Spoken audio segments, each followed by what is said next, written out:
आइए आपको सुनाते हैं एक नाकाबिले यकीन वाकया। धमाके से पहले नीले आसमान पर परिंदे उड़ रहे थे। लोग अपनी रोजमर्रा की जिंदगी में मसरूफ थे, लेकिन फिर अचानक कयामत बर्पा हो गई। आसमान से आग बरसी, जमीन लरज उठी, हर तरफ लाशें बिखर गईं। लोग जख्मों के सबब कर्राह रहे थे, इमारतें राख का ढेर बन गईं। ये मनाजिर थे जापान के दो शहरों हिरोशिमा और नागासाकी के, जब अमेरिका ने उन पर एटमी बम गिराए।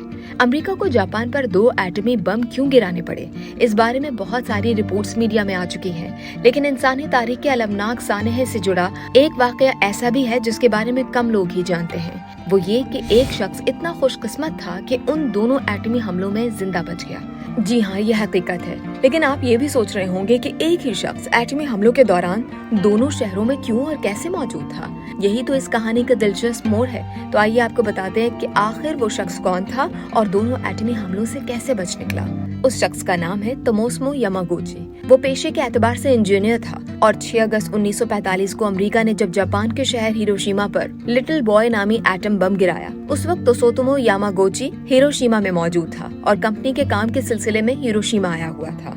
एटमी हमला सुबह को हुआ। दुनिया की तारीख में पहली बार ये एटमी हमला हुआ था, जिसमें 1,40,000 लोग देखते ही देखते मौत की आगोश में चले गए। तोमोसुमो धमाके के मुकाम से बमुश्किल 3 किलोमीटर के फासले पर मौजूद था। धमाके की शिद्दत से तोमोसुमो के कान के पर्दे फट गए, जिस्म झुलस गया और वो बेहोश होकर जमीन पर गिर पड़ा, लेकिन मौजाना तौर पर जिंदा बच गया। तोमोसुमो शदीद जख्मी हालत में अगले दिन अपने आबाई शहर नागासाकी वापस गया, तो उसके ज़हनो गुमान में भी नहीं था कि अमेरिका का अगला टारगेट नागासाकी है। 9 अगस्त को दूसरा एटमी हमला नागासाकी पर होने वाला था। उस दिन तोमोसुमो अपने दफ्तर में मौजूद था। अपने बॉस को पहले हमले के बारे में अहवाल सुना रहा था कि हिरोशिमा एक ही लम्हे में तबाह हो गया। उसी दौरान अचानक खिड़की से बाहर आसमान पर एक रोशनी फैली। अमेरिका ने दूसरा एटमी बम फैट मैन नामी नागासाकी पर गिरा दिया। तोमोसुमो के दफ्तर समेत सारा शहर हिल गया। हर जगह तबाही के मनाजिर थे, लेकिन तोमोसुमो फिर शदीद जख्मी हुआ, मगर इस बार भी वो जिंदा बच गया। इस हमले में 74,000 अफराद हलाक हुए।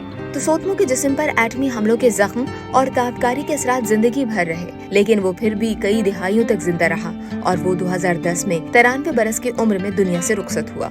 जापानी हुकूमत ने इसे बाज़ाब्ता तौर पर दोनों एटमी हमलों में बच जाने वाला वाहिद शख्स तस्लीम किया।